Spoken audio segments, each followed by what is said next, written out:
네, 오늘 장을 명쾌하게 저격해보는 람 기자의 3시 40분입니다. 안녕하세요. MTN 증권부 김혜람 기자입니다.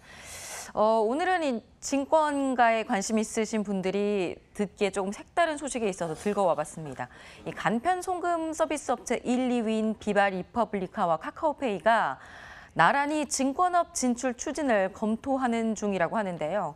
이에 대해서 증권가에서는 어떻게 바라보고 있는지, 만일 이들 업체가 증권업에 정말로 진출하게 되면 과연 투자자들의 투자 환경에는 어떤 변화가 있을지 좀 예상을 해보도록 하겠습니다.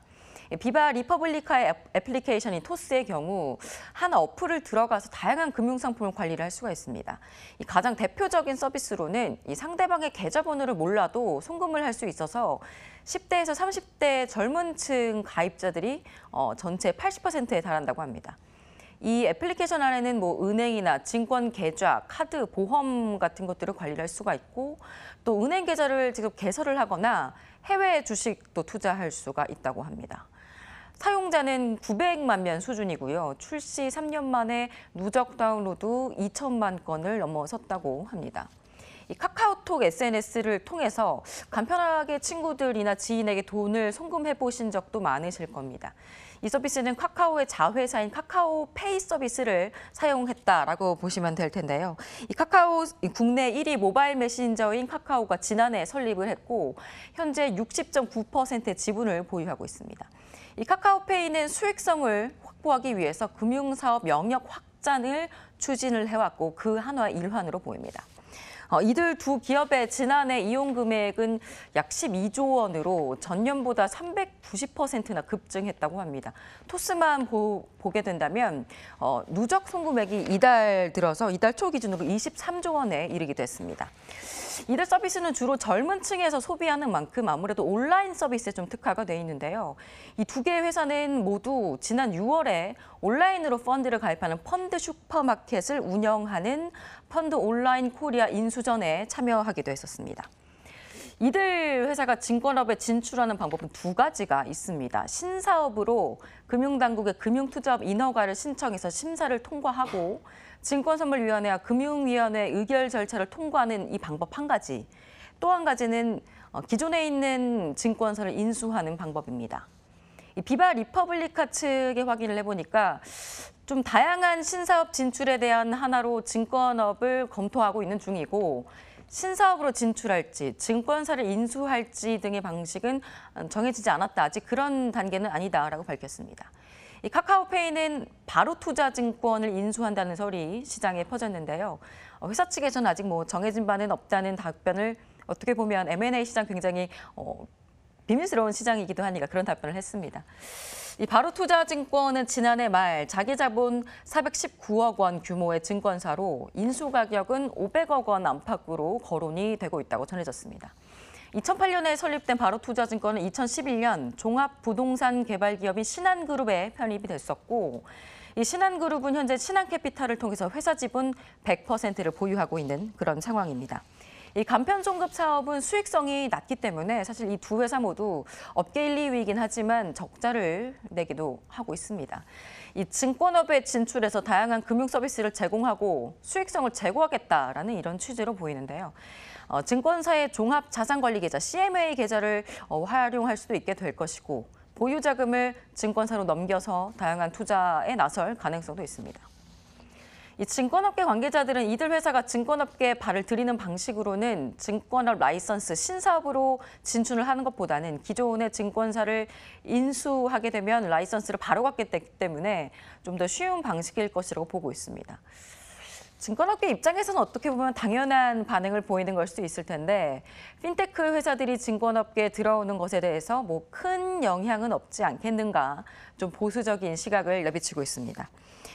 이 증권사의 업무는 크게 세 가지 정도로 나누어 볼 수가 있겠는데요. 하나는 주식 매매 브로커리지, 또 하나는 IPO나 M&A 같은 IB를 담당하는 언더라이팅, 마지막 한 가지는 자기 자본으로 매매하는 트레이딩입니다.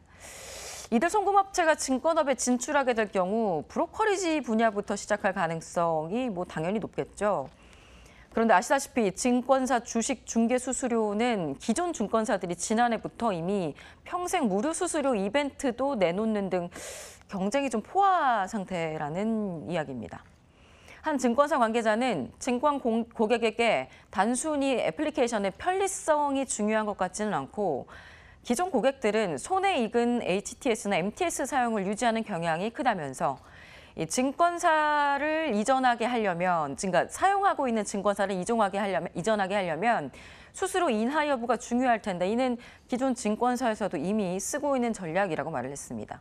또 다른 증권 담당 애널리스트는 은행을 갖고 있는데 비은행 계열에 진출을 하겠다라고 할 때는 이들 회사가 수익성을 제고하겠다라는 취지의 접근일 것이라면서 수익성을 높여야 하는 회사가 기존 증권사들처럼 평생 무료 수수료 이런 전략으로 접근하기는 쉽지 않을 것이라고 분석을 했습니다. 다만 이들 핀테크 업체가 가질 수 있는 어느 정도 유효한 전략은 주식 신용대출 부문에서 있을 것이다라는 전망은 나왔는데요.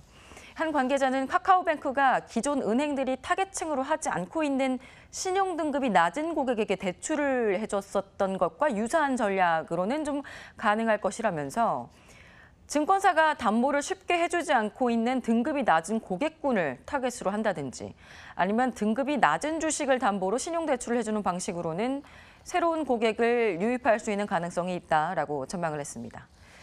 이 증권사의 신용공여 대출은 자기자본 100%에 맞춰서 가능한데요. 이달부터는 자기자본 3조 원 이상 증권사는 신용공여 한도를 200%까지 늘릴 수 있게 됐습니다. 올 상반기 증권주들 좀 주식이 좋았는데 주가가 좋았는데 그랬었던 이유가 증권사들의 실적이 좋았기 때문입니다. 이 실적은 신용대출로 고객을 사는 고객이 많이 늘었었기 때문이죠.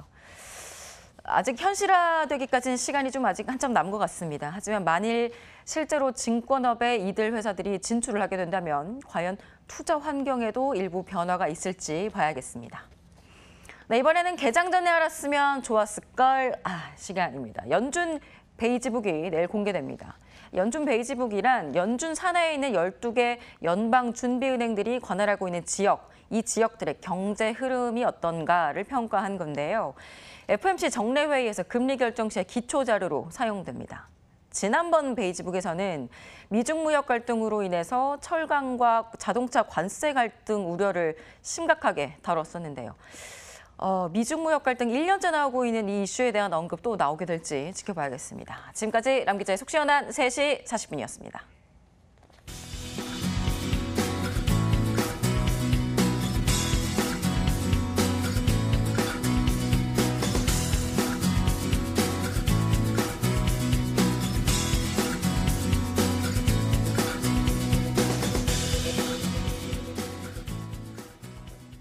자, 1시간 동안 함께 하셨는데요. 매일매일 이 마감 전략은 저희 MTN과 함께 해주시기 바랍니다. 내일 오후 2시 50분에 뵙겠습니다. 고맙습니다.